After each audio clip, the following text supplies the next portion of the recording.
Ayo menggambar, kali ini kita gambar balerina.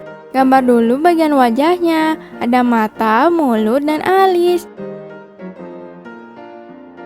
Kita buat lingkaran di atas kepala ya.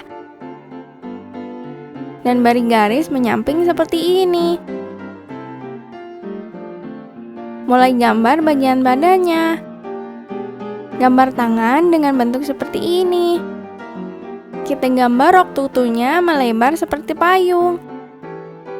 Gambar kaki dan juga sepatunya. Sepatunya memiliki tali silang seperti ini. Kita beri warna ya. Balerina memiliki arti penari balet perempuan. Balet merupakan seni tari yang berasal dari Italia. Tarian balet dikenal dengan teknik virtuoso, yakni gerakan mengangkat satu kaki. Jadi deh, bye-bye.